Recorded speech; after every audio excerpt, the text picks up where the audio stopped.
خوش آمدید. آپ دیکھ رہے ہیں ویو پوائنٹ اور میرا نام ہے عباس. آج ہم نے زحمت دی ہے ڈاکٹر پرویز ہود بھائی صاحب کو. وجہ یہ بنی کہ منیر نیازی کا وہ شعر مجھے یاد آتا ہے کہ ایک اور دریا کا سامنا تھا منیر مجھ کو، میں ایک دریا کے پار اترا تو میں نے دیکھا. پاکستان کے حالات آپ دیکھیے. 2 دن پہلے پارا چنار میں ایک واقعہ ہوا، اس سے پہلے ابھی ہم مبارک ثانی کیس اور احمدی وائلنس کے زد سے نکلے تھے. تو آج اس کو بہت درد دل سے سمجھنے کی کوشش ہے، ایک انصاف کے لینس سے کہ پاکستان کا مسئلہ کیا ہے. ڈاکٹر صاحب، اس سے پہلے کہ ہم آگے بڑھیں، میں آپ کو خوش آمدید کہنا چاہوں گا. خیریت سے ہیں آپ؟ جی شکریہ. ڈاکٹر صاحب، سب سے پہلے اس بات کو اگر ہم کوالیفائی کر لیں پاکستان کی حالات کی جانب جانے سے پہلے یا سچویشن کی جانب سے پہلے، اس کو اگر ہم کوالیفائی کریں کہ آپ کو عمومی طور پہ اسلام مخالف یا مذہب مخالف یا مسلمان مخالف سمجھا جاتا ہے، میں چاہتا ہوں کہ اس پر اگر آپ پہلے ایڈریس کر لیں بات کرنے سے پہلے. جو لوگ کہنا چاہتے ہیں کہنے دیں، لیکن اصل دشمن تو اسلام کے، مسلمانوں کے وہ ہیں جو اس وقت پارا چنار میں، بلوچستان میں، KPK میں، ہر جگہ مسلمانوں کو مارے جا رہے ہیں مذہب کے نام پر. تو مجھے آپ ان میں کیوں شمار کر رہے ہیں؟ اسلام کے دشمن وہ ہیں جو یہاں مذہب کے نام پر ایسا ظلم کرتے ہیں لوگوں کے اوپر کہ وہ پھر مذہب سے بھی متنفر ہو جاتے ہیں. تو مجھے پلیز ان میں نہ شمار کریں. میں ایک ذرا آزاد خیال کا شخص ہوں، اور میں عقل کو مانتا ہوں، میں مشاہدے کو مانتا ہوں، اور اس میں کیا بری بات.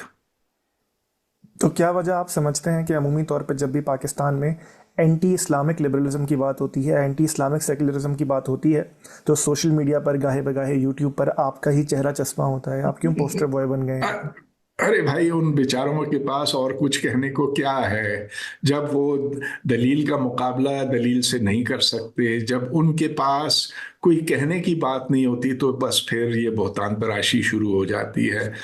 اب کیا بتاؤں، میں ایک مسلمان گھرانے میں پیدا ہوا، اور اپنی سوچ کا میں قائل تھا اور اسی کا قائل رہوں گا.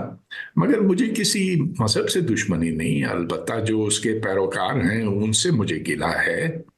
انہوں نے جس طرح سے اس ملک کا حال کیا ہوا ہے، کچھ تو سرکار میں ہیں اور کچھ افسر شاہی میں ہیں، بہت سے ان میں سے فوج میں ہیں، اور عام سڑکوں پر بھی آپ کو دکھائی دیں گے. یہ جو اپنے آپ کو راسخ الاعتقاد کہتے ہیں، لیکن ان کا اعتقاد صرف یہ ہے کہ اوروں کو مارو. تو میں تو سمجھتا ہوں کہ اصل دشمن انسان کے اور مذہب کے وہ ہیں، میں نہیں ہوں. آخری بات اس بارے میں اگر آپ کمنٹ کرنا چاہیں تو کر دیجیے گا. آپ کا ذاتی مسلک میں نہیں پوچھ رہا، آپ ذاتی آپ کا رائے میں نہیں پوچھ رہا، لیکن آپ کے نزدیک مذہب اسلام کو، کیونکہ اس پر ہی ہم نے اس کے یا ایک سیاسی زاویے پہ تنقید کرنی ہے یا کرٹیک کرنا ہے، مذہب اسلام کو آپ الہامی سمجھتے ہیں یا مین میڈ سمجھتے ہیں؟ ظاہر ہے کہ یہ الہامی ہے. سارے مذاہب الہامی ہوتے ہیں وہ، لیکن الہام جس طرح سے جن لوگوں کو آیا وہ مختلف ہے. تو یہ ان میں سے ایک ہے. ویسے تو 4 بڑے مذاہب ہیں، لیکن کوئی 500 دیگر مذاہب ہیں جو، یا 500 سے بھی زیادہ ہیں، جنہیں آپ کلٹس کہہ سکتے ہیں. تو یہ اپنی اپنی سوچ کی بات ہے، اور سوچ سے زیادہ یہ کہ آپ کہاں پر پیدا ہوئے، کس خاندان میں، شروع کے دنوں میں آپ کو کیا پڑھایا گیا، جو بھی آپ کو سکھایا گیا بچپن میں، آپ اس کے قائل ہو جاتے ہیں، اس کے پیروکار بن جاتے ہیں، اور پھر اسی کو آپ سچا سمجھتے ہیں. تو اگر میں ایک برہمن خاندان میں پیدا ہوتا تو شاید میں برہمن دین کو سب سے اچھا سمجھتا. اگر میں عیسائی ہوتا، کسی عیسائی خاندان میں پیدا ہوتا، میں اس کو مانتا. پھر میں کہتا کہ Jesus is the son of God. لیکن نہیں پیدا ہوا نا، تو اب میں نہیں مانتا. پرویز صاحب، اب پاکستان کے حالات کو آپ نے خود بھی پارا چنار کی بات کی، کل پرسوں یہ بات ہوئی ہے، اس سے پہلے مبارک ثانی کیس، اس سے پہلے ایون مفتی طارق مسعود جو اسلام کے دائی ہیں ان پر بھی یہ الزام لگ جاتا ہے. اس پوری سچویشن کو آپ کس طرح دیکھتے ہیں؟ پہلی بات اس کے ساتھ یہ کلب کر لیجئے کہ آپ انہیں آئسولیشن میں دیکھتے ہیں یا کسی چیز کا نتیجہ ہے یہ؟ میں یہ دیکھتا ہوں کہ جو دنیا کے خوشحال معاشرے ہیں اور جن کے اندر امن ہے، وہ اپنے تمام شہریوں کو ایک برابر دیکھتے ہیں، ان سے ایک برابر سلوک کرتے ہیں. لیکن جہاں ایک سوچ، ایک نظریہ چھا جاتا ہے لوگوں کے اوپر یا مسلط کیا جاتا ہے، تو ادھر پھر جو اقلیت میں ہیں وہ بہت دکھی رہتے ہیں. مثال کے طور پر اب آپ دیکھ لیجئے ہندوستان میں مودی، آدتیہ یوگی اور بی جے پی یہ کس طرح سے مسلمانوں کو کو برا کہتے ہیں اور کہتے ہیں کہ اب وقت آ گیا کہ ہندوستان کو مسلمانوں سے پاک کیا جائے.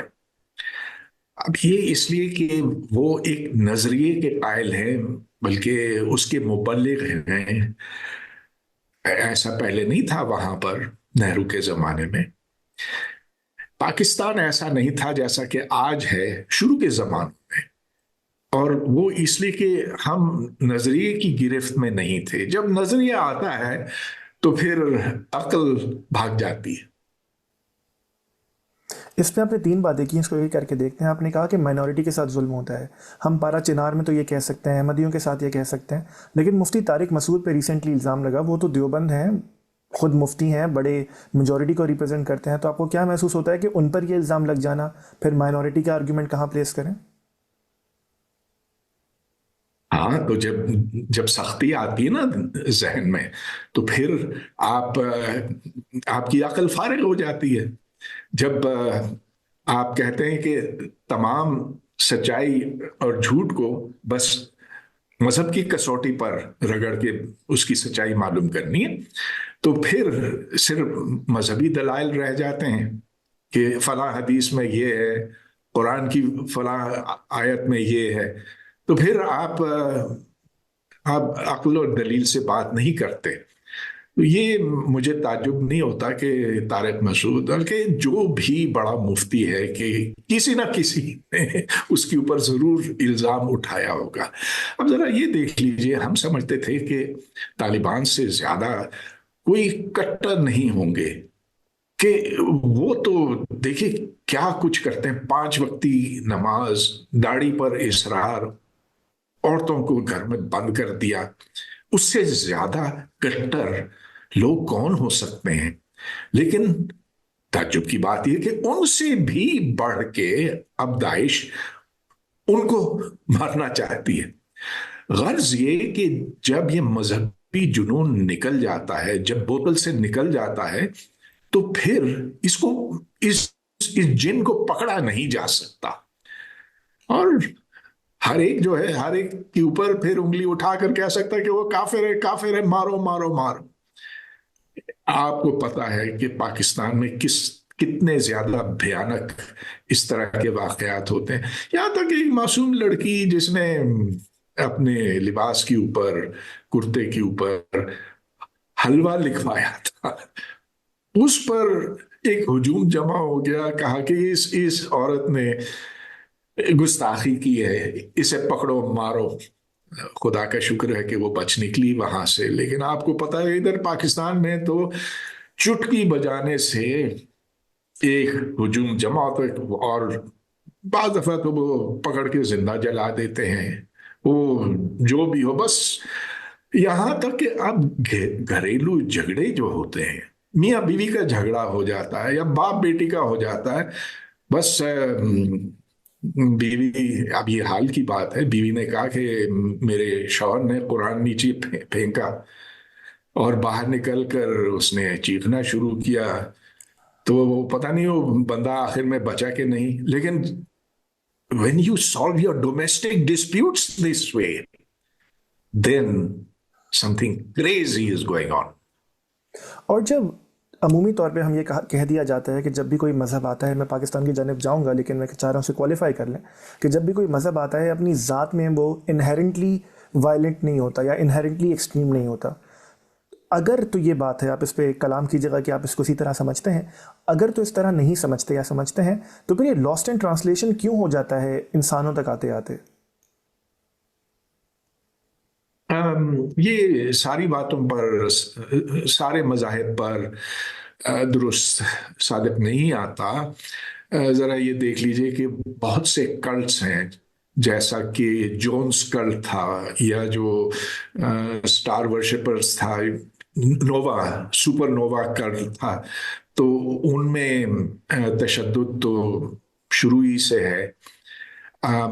البتہ جو بڑے مذاہب ہیں، اگر ان کی بات کی جائے تو ہاں، آپ کہہ نہیں سکتے کہ ان میں وائلنس، تشدد نہیں ہے. آپ یہ دیکھ لیجئے کہ بائبل میں تو کئی ایسے وہاں پر پیسیجز ہیں جس میں یہ اللہ تعالیٰ کا حکم ہے کسی ایک قوم کے لیے کہ جاؤ دوسری کو ختم کر دو اور ان کی نسل مٹا دو. تو violence is there in the holy books. اب یہ تو آپ نہیں کہہ سکتے کہ ہے ہی نہیں. البتہ اس کے پیروکار عیسائیت کے، وہ کہتے ہیں کہ وہ مخصوص حالات میں اللہ نے گاڈ نے ایسی بات کی تھی اور اس پر زیادہ دھیان دینے کی ضرورت نہیں ہے. لیکن وہ تو پھر تشریح کی بات آ جاتی ہے. اور اگر اس کو بس آخری میں ختم کرتے ہوئے، اگر ان میں انہیرنٹ وائلنس ہے تو کیا یہ سوال کھڑا نہیں ہوتا کہ اگر وہ خدا کی جانب سے ہیں تو کیا خدا ہم سے وہ وائلنس کا تقاضا کرتا ہے؟ اور اگر تقاضا نہیں کرتا تو پھر یہ سب انسانی معاملہ ہے اور الہام سے اس کا کوئی تعلق نہیں؟ دیکھیے، جو لکھا ہوا ہوتا ہے نا، اس کے اوپر تشریح اور تعویل کا سلسلہ تو بہت پرانا ہے، ہزاروں سال پرانا ہے. اب جو آپ کو پسند آئے سو رکھ لیں، جو نہیں پسند آئے آپ کہتے ہیں کہ یہ نہیں، اصل مسئلہ مطلب یہ تھا اور اس کی تشریح یوں نہیں یوں کی جا سکتی ہے.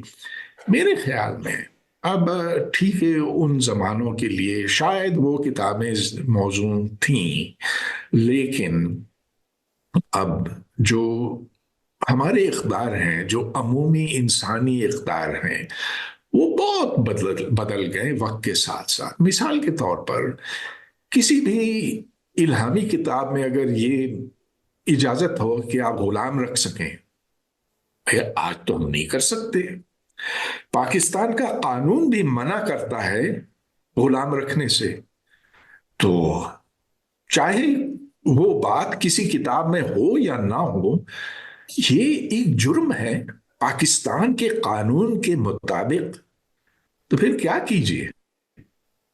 ہم اوپر کے احکامات مانیں یا ادھر کی سرکار سے ڈریں؟ آپ بتائیں. آپ غلام رکھ سکتے ہیں کینیڈا میں؟ نہیں، پاکستان میں بھی نہیں رکھ سکتے. تو بس پھر بات یہیں چھوڑ دیجیے. ڈاکٹر صاحب، اس کو اگر ہم سیاسی طور پہ کوالیفائی کریں کہ یہی اسلام تھا یا یہی مذہب تھا، کیونکہ ہم اسلام کی بات کریں تو بار بار اس کا نام آ جاتا ہے، اس ہی کے بنائے ہوئے یا سمجھائے ہوئے لوگ تھے اور اس ہی تہذیب نے گولڈن ایج دیکھی، تو تب اسی بات سے گولڈن ایج نکلنا اور آج اس سے یہ معاملہ نکلنا کس طرح ممکن ہے؟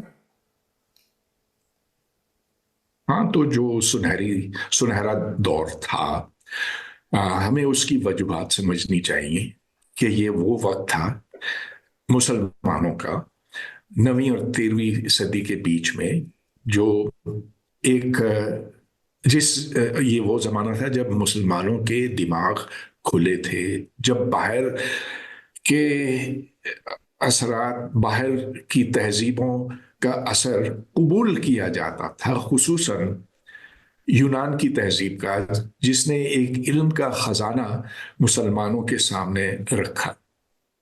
یونان کی تہذیب تو اسلام کی آمد سے 1000 سال پہلے ختم ہو گئی تھی، لیکن ان کی جو کتابیں تھیں، ان کے اندر جو علم تھا، سائنسی علم تھا، فلسفہ تھا، ریاضی تھی، فلکیات تھی، وہ سب کچھ مسلمانوں نے سمجھنا چاہے، پہلے تو اس کا ترجمہ کیا عربی زبان میں، اس کے بعد اس سے خوب استفادہ کیا، اس میں جدت پیدا کی، اور یوں وہ ترقی کر سکے۔ دوسری وجہ یہ کہ ان زمانوں میں ملاؤں کا اتنا زور نہیں تھا، ان کا غلبہ نہیں تھا خلیفاؤں کے اوپر، اور تاجر، بہت سے تاجر، عرب تاجر، وہ دنیا کے مختلف جگہوں پر جاتے تھے، ادھر کی مصنوعات یہ عرب لاتے تھے، ادھر کا سامان ادھر پہنچاتے تھے، اور اس طرح سے ایک آپ سمجھ لیجئے کہ ایک کھلا معاشرہ تھا، جس میں وہ قدغنیں نہیں تھیں جو بعد میں لگیں، اور جو ملاؤں کی وجہ سے، اچھا جیسا کہ آپ جانتے ہیں وہ معتزلہ کا زمانہ تھا، جب کوشش یہ تھی کہ اسلام کو عقلی بنیادوں پر استوار کیا جائے، صرف اندھے یقین پر نہیں، اور معتزلہ جب تک رہے تو مسلمان تو اسلامی تہذیب ترقی کرتی رہی، اس کے اندر جدت کے عناصر تھے، اس میں ایک تنوع تھا، ایک جان تھی، لیکن جب سائنس سے متنفر ہو گئے، عقلی سوچ سے متنفر ہو گئے، تو پھر تو زوال آیا، اور ایسا زوال آیا، ایسا زوال آیا کہ 800 سال سے مسلمانوں نے کوئی نئی چیز ایجاد نہیں کی ہے۔ آپ دیکھ لیجئے اپنے آس پاس کون سی ایجاد ہے اس زمانے کی جو کسی مسلمان کے نام سے منسوب ہے؟ کیا بجلی ہماری ایجاد ہے؟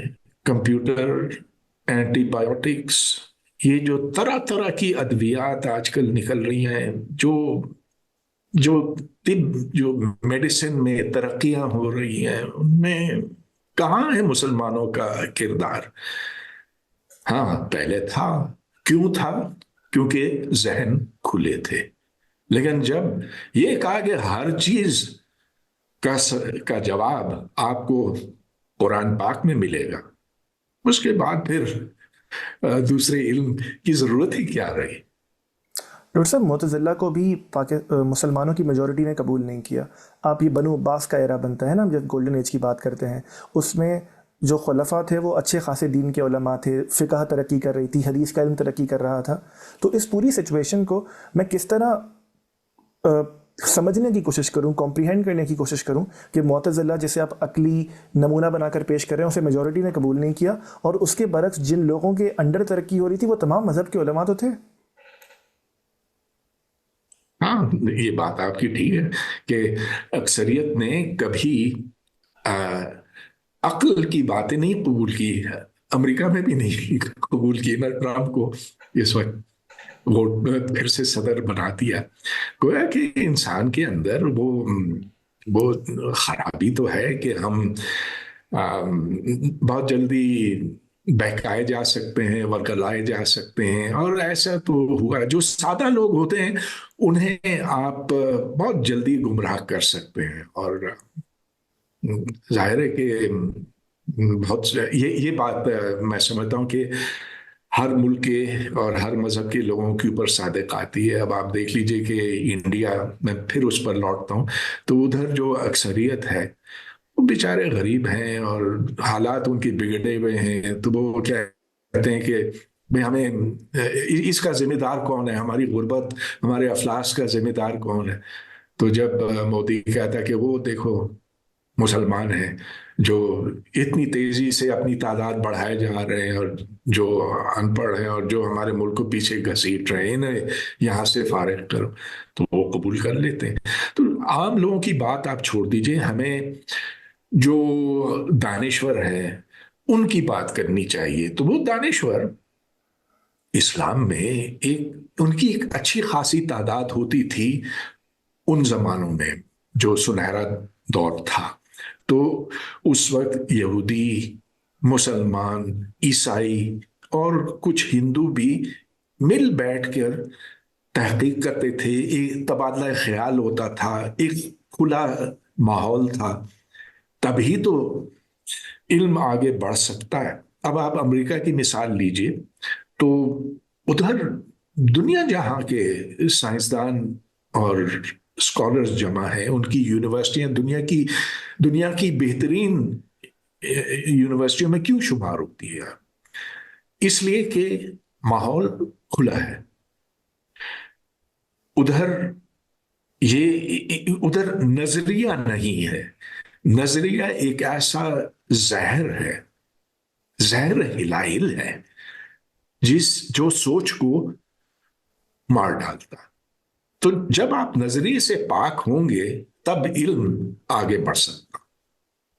ڈاکٹر صاحب اسی طرح ڈیموکریسی بھی تو ایک نظریہ ہے، لبرلزم بھی تو ایک نظریہ ہے، سیکولرزم بھی تو ایک نظریہ ہے، تو ایک نظریہ اچھا اور ایک نظریہ برا کیوں؟ میں سمجھتا ہوں کہ اس کا پیمانہ صرف انسان کی خوشحالی ہو سکتا۔ تو یہ دیکھ لیجئے کہ ٹھیک ہے، چین بھی ترقی کر رہا ہے، امریکہ بھی ترقی یافتہ ہے، دونوں بڑے ملک ہیں اور بہت امیر ملک ہیں۔ اب امریکہ کچھ زیادہ ہے، لیکن کدھر کے لوگ زیادہ خوش ہیں؟ میں سمجھتا ہوں کہ کوئی بھی چین جا کر رہنا نہیں چاہتا، ادھر جا کے بسنا نہیں چاہتا۔ امریکہ اور کینیڈا میں جانا چاہتے ہیں، کیوں؟ اس لیے کہ ادھر آزادی ہے، ادھر آپ اپنے خیالات کا پرچار کر سکتے ہیں، آپ بول سکتے ہیں، آپ کا اگر کوئی مذہب ہے تو آپ اپنی عبادتگاہ جا سکتے ہیں، اس مذہب کی تبلیغ بھی کر سکتے ہیں۔ چین میں ایسے بالکل نہیں ہے، ادھر تو ایسی پابندیاں ہیں، انٹرنیٹ کنٹرول کیا جاتا ہے، کوئی کچھ چوں تک کرے تو اس کو غائب کر کے سالوں تک غائب کر دیا جاتا۔ تو ہاں، دونوں بڑے امیر ملک ہیں، لیکن ایک کو آپ پسند کرتے دوسرے کو نہیں۔ کیا میں غلط کہہ رہا ہوں؟ آپ کینیڈا کے بجائے چائنا میں جا کے رہنا پسند کریں گے؟ فی الحال تو نہیں۔ اوکے۔ آخری سوال اس باب میں وہ یہ کہ عمومی طور پہ ایک بلینکٹ اسٹیٹمنٹ ہم دے دیتے ہیں کہ مسلمانوں نے سوچنا بند کر دیا، ملاؤں کی حکومت آ گئی، تہذیب نے اثر بہار کا قبول کرنا ختم کر دیا۔ یہ ساری بلینکٹ اسٹیٹمنٹس ہیں، یہ کہیں پر بھی صحیح یا غلط ہو سکتی ہیں، لیکن گولڈن ایج کے بعد اگر آپ اسپیسیفکلی پن پوائنٹ کر سکیں کہ یہاں ایک واقعی یہ ایک پریکٹیکل مسئلہ ہوا تھا اور اس کی شہادت ہمارے پاس اس سن میں ملتی ہے، تو آپ کچھ پن پوائنٹ کر سکیں گے؟ بہت آسانی سے آپ دیکھ لیجئے کہ جب انگریز برے صغیر میں آیا اور اس نے چاہا کہ یہاں، پہلے تو وہ تجارت کے بہانے آیا، پھر اس نے اپنی حکومت قائم کر دی، مغلوں کو زیر کر دیا، اور پھر اس نے کہا کہ اب تو ہم اکیلے نہیں کر سکتے اس پورے برے صغیر پر حکمرانی، اس کے لیے ہمیں کچھ ایسے لوگوں کی ضرورت ہے جو ہمارا ہاتھ بٹا سکیں۔ تو اس کے بعد انگریز نے کہا کہ اب ہم صرف ان اسکولوں کو چندہ دیں گے، رقم دیں گے جو انگریزی پڑھاتے ہیں، سائنس پڑھاتے ہیں اور جو جدید دنیا کے ساتھ ہم آہنگ ہیں۔ تو یہ ایک بڑا چیلنج تھا دو روایتی تہذیبوں کے لیے، ایک طرف ہندو تو دوسری طرف مسلمان، اور ہندوؤں نے اس سے شروع میں تھوڑی سی مزاحمت تھی، لیکن پھر اسے خوشی خوشی قبول کر دیا۔ انہوں نے کہا کہ ہاں، ہمیں اسکول بنا کر دو، کالج بنا کر دو، یونیورسٹیاں دو۔ تو پہلی یونیورسٹی بنی کلکتہ میں 1856 میں، 56 میں، اور اور پھر اور یونیورسٹیاں بنی۔ اس کے برعکس مسلمانوں کا رد عمل بڑا سخت تھا۔ انہوں نے کہا کہ ہمیں تمہاری تعلیم کی کوئی ضرورت نہیں ہے، ہمارے پاس اپنی کتاب ہے، تم اپنا پیسہ اپنے پاس رکھو، جاؤ ادھر سے۔ تو نتیجہ یہ کہ مسلمانوں نے نہ سائنس سیکھی انگریز سے، نہ چلی تھوڑی بہت انگریزی سیکھ لی، لیکن جو جدید سوچ اس زمانے کی تھی اس سے وہ کٹے رہے۔ تو آج اس کے اثرات بالکل آیا ہیں۔ آج آپ دیکھتے ہیں کہ انڈیا کتنا آگے نکل گیا ہے اور پاکستان کتنا پیچھے رہ گیا ہے۔ بنگلہ دیش کچھ پاکستان سے آگے ہے لیکن انڈیا سے بہت پیچھے ہے۔ گویا کہ یہ فکر ہے جو طے کرتی ہے کہ آپ جدید دنیا کی سائنس کر سکتے ہیں کہ نہیں، کہ جو ترقی ہوئی ہے اس میں آپ شامل ہو سکتے ہیں کہ نہیں۔ میں تو سمجھتا ہوں کہ یہ منہ بولتا ثبوت ہے، لیکن میں آپ کو اور ثبوت بھی دے سکتا ہوں۔ آپ مقابلہ کیجئے ترکی اور یورپ کا۔ ہاں، ترکی بہت بڑی ایک عسکری طاقت تھی عثمانیہ سلطنت کے دور میں، لیکن وہ یورپ کے سائنسی انقلاب سے فائدہ نہیں اٹھا سکے، کیونکہ ان کی سوچ میں بھی وہ جمود آ گیا تھا۔ اور وہ جمود اس لیے کہ ہم سب سے بہتر ہیں، ہمارے پاس آخری کتاب ہے، ہمیں اور کچھ سیکھنے کی ضرورت نہیں ہے، لہٰذا وہ پیچھے رہ گئے۔ تو جہاں دماغ کھلے ہوں گے، اور اس کے اور بھی بہت سے ثبوت میں آپ کو دے سکتا ہوں، وہاں ترقی ممکن ہے، ورنہ تو پھر دروازے بند ہو جاتے ہیں۔ ڈاکٹر صاحب، پاکستان کے کانٹیکسٹ میں یہ سوال اب بس ہے کہ میں آپ سے پوچھوں کہ پارا چنار کی سچویشن کو یا باقی کو آپ کس طرح دیکھتے ہیں۔ ظاہر ہے کوئی بھی ذی شعور اسے بہت دکھی دل کے ساتھ ہی دیکھے گا، لیکن پاکستان کی سچویشن میں آپ کو کیا محسوس ہوتا ہے کہ پاکستان کے بننے سے لے کر آج تک کے معاملات اور یکے بعد دیگرے، اس کو کس لینس سے دیکھا جانا چاہیے؟ حالانکہ پاکستان اسلام کے نام پر بنا تھا، لیکن جو شروع کے میں سمجھتا ہوں کہ 20 سال تھے، آپ سمجھ لیجئے کہ بھٹو کے آنے سے پہلے، تو وہ قدرے بہتر تھے اس لحاظ سے کہ وہ سختی نہیں تھی، وہ مذہبی جنون نہیں تھا۔ ہاں، اور خرابیاں تھیں، کرپشن تو شروع دن سے تھا ہی، پنجاب کا غلبہ باقی پاکستان کے اوپر تھا، وہ خرابیاں تو مذہب سے جڑی ہوئی نہیں ہیں۔ لیکن بھٹو نے جب مذہب کو دانے سے تن استعمال کرنا شروع کیا بطور ایک آلہ کے، جس سے وہ اپنی کرسی مضبوط کر سکے، تو اس وقت خرابی شروع ہو گئی۔ تو جب الیکشنز میں دھاندلی ہوئی تھی، اس کے بعد پھر وہ بہت انسیکیور ہو گئے، انہیں یوں خوف آ گیا کہ اب تو مجھے لوگ ہٹا دیں گے۔ تو انہوں نے پھر یہاں تقریریں شروع کر دیں اور شراب پر پابندی لگائی، جمعے کے دن کی چھٹی کرا دی، احمدیوں کو غیر مسلم قرار دیا، اور اپنے آپ کو بڑا اسلامی ظاہر کرنے لگا۔ یہ وہ شخص ہے جس نے اعتراف کیا تھا کہ میں شراب پیتا ہوں، پبلک میں اعتراف کیا تھا لیکن لوگوں کا خون نہیں پیتا ہوں۔ اب وہ ایسا مسلمان بن گیا، لیکن خیر اٹ واز ٹو لیٹ۔ پھر اس کے بعد جو خرابی ضیاء الحق نے اس ملک کو جو ضرب پہنچایا، تو اس کے بعد سے میرا خیال ہے یہ وہ پاکستان نہیں رہا جو شروع کے 15 20 25 سال میں تھا۔ اشتیاق صاحب، معاف کیجیے گا پرویز صاحب، لیکن اس تمام کی بنیاد آپ کو نہیں لگتا فکری طور پہ پہلے ڈال دی گئی تھی؟ آپ آبجیکٹو ریزولوشن کو لیجئے، آپ جناح صاحب کے ان نعروں کو لیجئے، یا اگر ان کی جانب سے وہ پاکستان کا مطلب ہے کہ نعرہ نہ بھی لگایا جائے لیکن اس کی خاموش تائید، اور